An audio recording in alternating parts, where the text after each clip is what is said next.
Here's sportingnews.com. We're here with CM Punk as he faces. Hang on 1 second. You fucking missed that. You gotta fucking get them to do that again. What did they do? You missed that. What did I miss? Somebody want to tell them? Blackhawks had a sign. Blackhawks love CM Punk signs. Yes. Oh, the Blackhawks.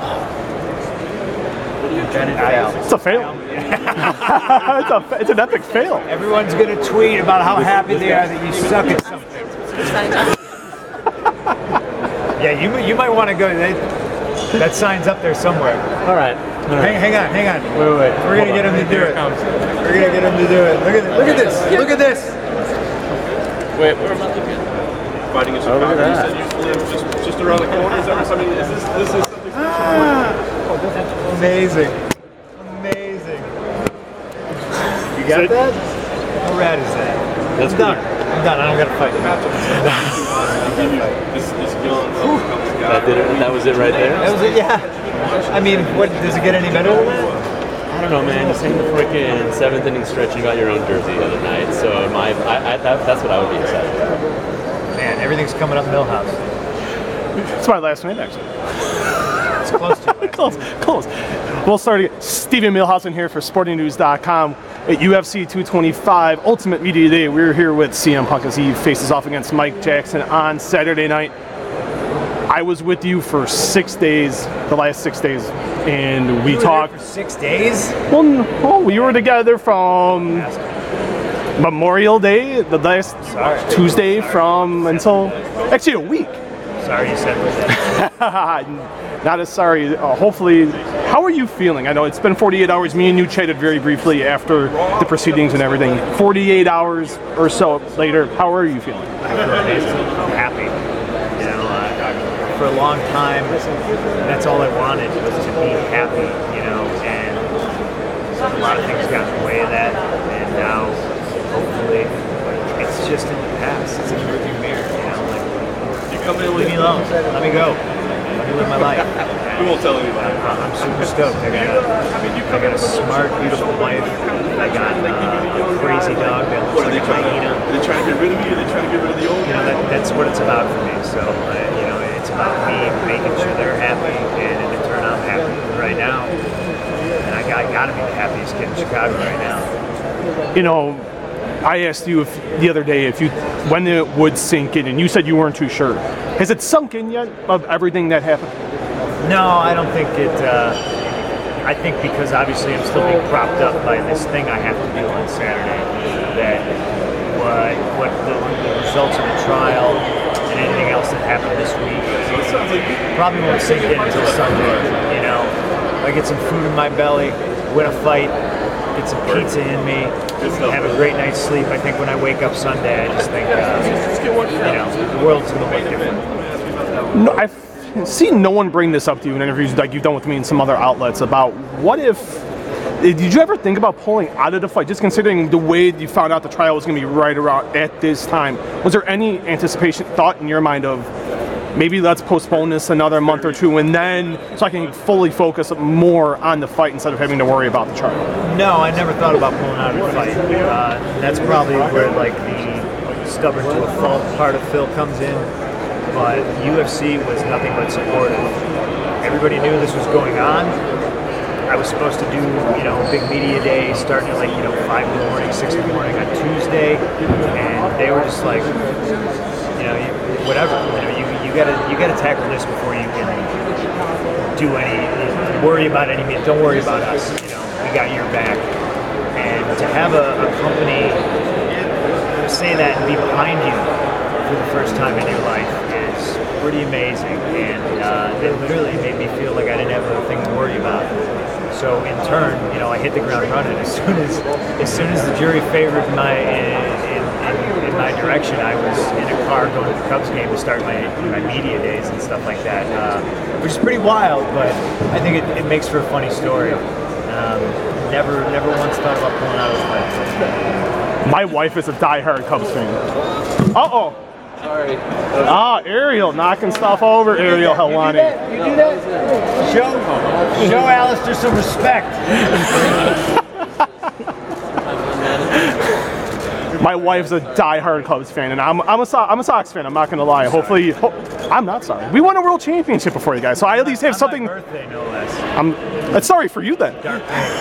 We were watching the game, and I told her that you were going to be doing the 7th inning stretch, and I was a little mad, and she was too. That Clay stole a lot of your thunder there with the 7th inning stretch. I could tell you wanted to sing a little bit more, and Clay just went. It's not my story to tell. It's Clay's story to tell. I've sang the stretch before that wasn't about me. It was about Clay. Clay's a Chicago guy just like me, and Clay never got the opportunity to do something like that before. So, like I said, it's not my story to tell. I tell the story of how it all came out. I sound like I'm like a prick. I like doing nice things for nice people. Clay's a bitch. Clay's one of those guys that is this esteemed, celebrated, decorated UFC fighter, and he don't got to be nice to a guy like me. Clay's been nothing but cordial, and he's a friend. So not my story to tell. That was Clay's. Does it surprise you of how things are different here compared to your former employer in terms of management and then just the overall fighters and how respectful they've been to you since you're coming from a different role? There's similarities and there's differences, and I'm not here to trash where I used to work. I'm just happy I'm here now. That's all I'll say. Mike said he sent you a shirt, an autographed shirt, to the gym last year for Christmas. Did you ever receive that shirt? No, an autographed shirt.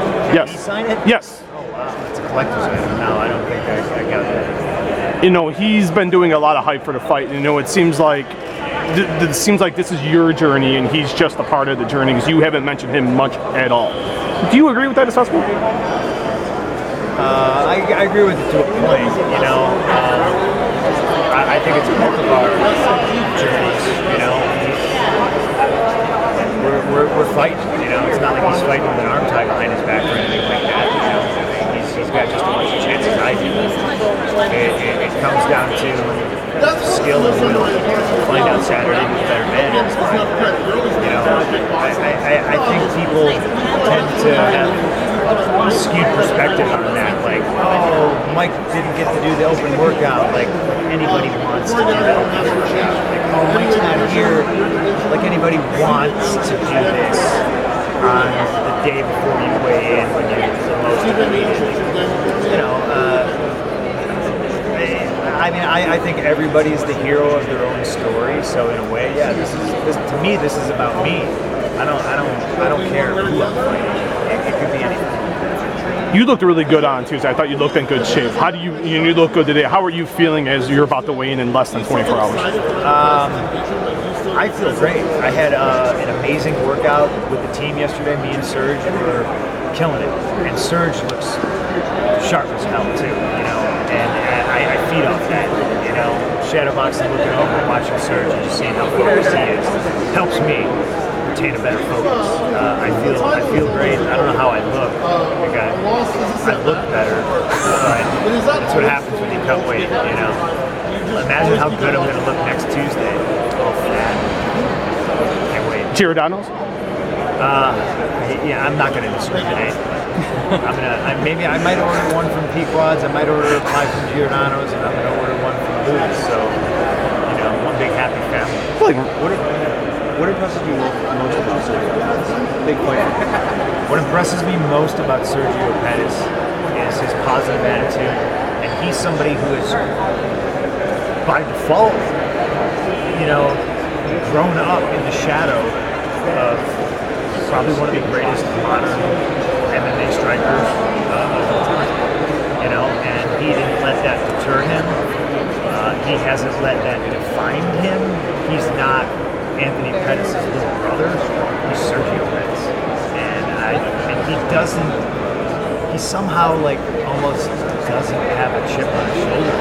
He's just like SP, spreading positivity. Sergio Pettis, he's just that guy, and I love the hell out of that. If victorious, will this victory mean more than winning your first WWE title? Oh yeah, without a doubt. Why? Well, one, somebody said, hey, you're going to win this, and this, when I win, it's going to be because of hard work and dedication from my coaches, my teammates, and myself. And I think anything you do on your own, so to speak, I think is worth more, and something that, you know, maybe looked upon as being, you know, gifted to you or handed to you. Can you describe the differences between your first camp, getting ready for your first fight, to now? I'm just better all around, you know, so there's more curveballs and the workload is more, they throw more at me. I also think, you know, physically I'm in better shape. I fought Mickey, man, maybe 4 or 5 months after the major back surgery, you know.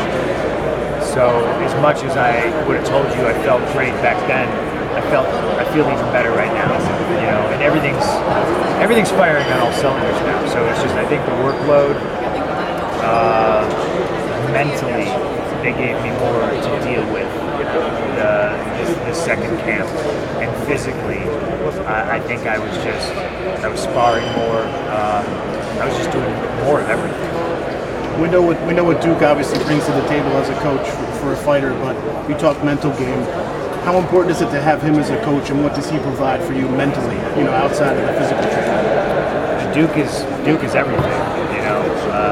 You see a lot of fighters who will say, you know, after they win, they got to thank the one person that allows this, and they think whatever God they believe in, like, I'll be thanking Duke because I wouldn't be here if it wasn't for him, and I wouldn't know the things I know, and I wouldn't have progressed to this level if it wasn't for him. He is extremely hard on me. I see him be extremely hard on other guys, and that's just because he wants us all in the gym to reach our full potential. So I know if he's being hard on me, he sees something, he sees that next that plateau, he sees the next level that I can reach that he knows I'm not reaching. He doesn't let myself or anybody in the gym rest on their laurels, you know, or rest on their the results of their last fight. You know, it's about how good are you in the gym that day, and that he's brought me. I feel it, and if I feel it, he's got to feel it. He's brought me leaps and bounds to where I was the first day I stepped in this gym. When you envision the fight in your head, how does it play out? It plays out with a victory. You know, I said in the past I would visualize my first fight, and there'd be times where I could visualize, oh, it's not going to go my way, and I would get stuck in a bad position and this and that. And this time I just don't. I could try to visualize that, and it's just like my mind won't allow it to even creep in. There's no space to rent in my head for any negatives on this fight. I've said a couple different things. I'm not a betting guy, you know, I don't bet on sports, I bet on the Stanley Cup Finals, but it's always a $1 bet, or it's a tattoo bet, if those brave enough to take it. And I don't got the headspace for a negative outcome. I'm probably, if I had to guess, I'd say I was going to say. Do the Caps win tonight? Do the Caps win tonight? No. You're gonna see Vegas bounce back, and they're gonna force a game 6, and you never know if it's gonna be there. I had Vegas winning the series. You think they bounce back from 3-1? My bracket for the Stanley Cup Finals is perfect until Boston lost. I had in the finals, I think I had Boston and Winnipeg. Winnipeg? Yeah. Oh. Yeah. Why would you want to see a Cup final with Winnipeg? Why? Vegas is the better story. Dustin Bufflin. I like Buff, but Vegas is the story. Me and Big Buff are in the same Vespa crew.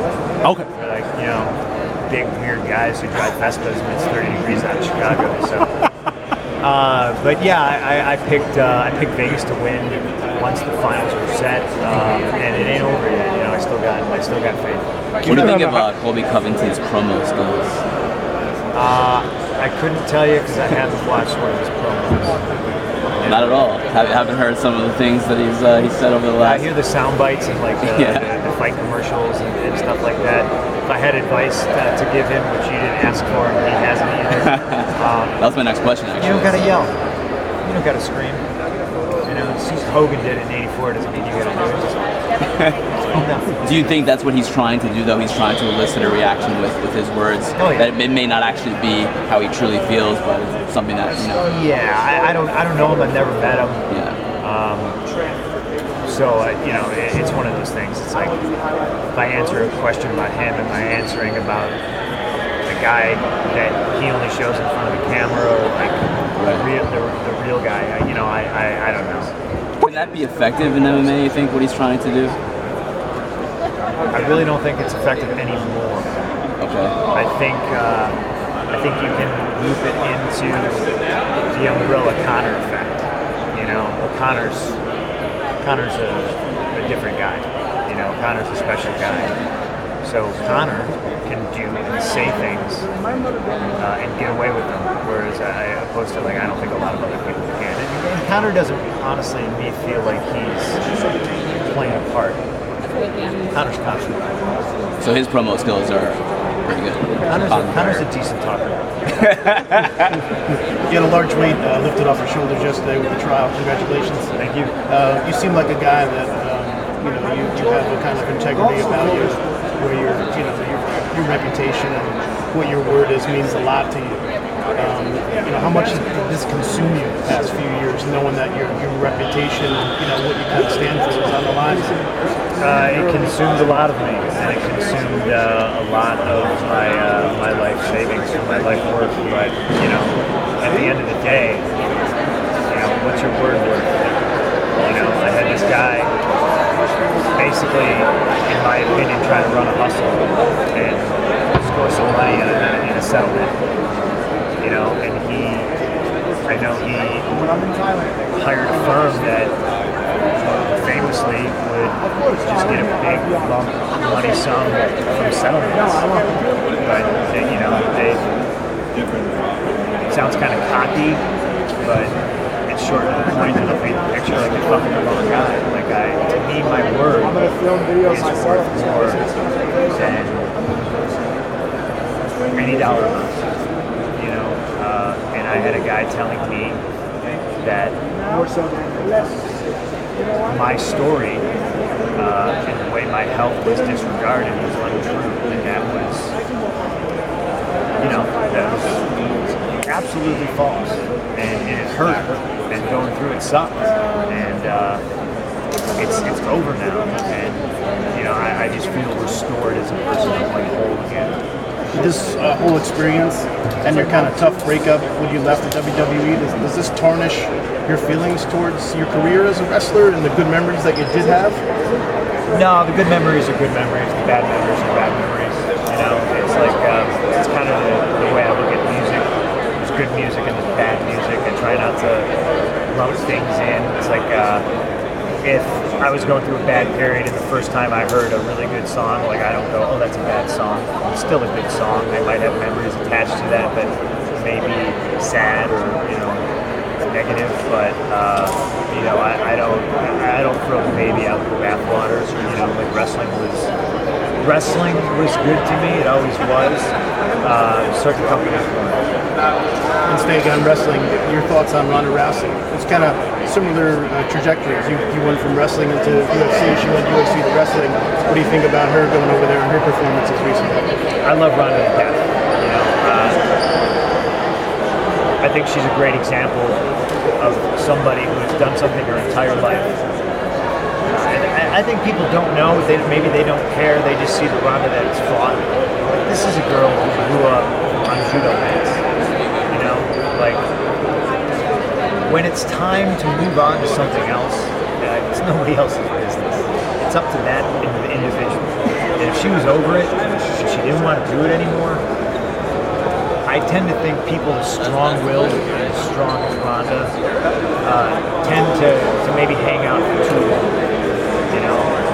So there's a question of whether she was fully invested in, her last fight. I can't answer that question. I know she's happy and she's fully invested in what she's doing now, and that's a beautiful thing. Did you guys share any advice with one another? I didn't speak to her. I sent her one message and I told her just to have fun. That was it. Based off your two answers ago, maybe she shouldn't have stayed for the fight with Amanda. Do you feel based on the parallel with you that maybe you did stay in wrestling too long, and because you said, I've heard you say in the past, and you've said it to me that you lost your love for wrestling. Well, that was the basis of my answer. I said that because I'm not in Ronda's head. I don't know what she feels or what she thinks. I just know I look up to her and I respect her. And I know if I could draw a parallel, I know how I felt at the end of my career. And I wanted out. And concussion after concussion with a company that puts, Band-Aids on bullet wounds. The only way I was going to get out is if I took myself out. And I should have done it way longer, way before I did. But eventually I did. I stepped back. I watched too many friends and colleagues get hooked on pain pills or turn to alcohol to try to medicate themselves because the culture is very much keep going, keep wrestling. It's WrestleMania season. We need you. And the end of that road is not pretty. Have you heard from your former colleagues, like a congratulations or a good luck on Saturday? Or I've gotten a few curious texts, but nothing. A couple, literally a couple. I mean, two people reached out. Does that surprise you? It doesn't. I think there's people that are afraid to even speak my name. I got one text that was like, "I'll probably get fired for saying this." So, it's a weird place. When you originally walked away, what was the most difficult part of transitioning from wrestling into the MMA community? What was the most difficult thing? Yeah. I mean, just the low skill level, and then being on the mat with guys that were such a high skill level. It's not like I jumped in and started rolling with novices like myself. On the mat with Anthony Pettis, on the mat with Gerald Mearshart, on the mat with wrestlers like Craig Everett. I can sit here and just shout out my entire team. They're all killers. Every single one.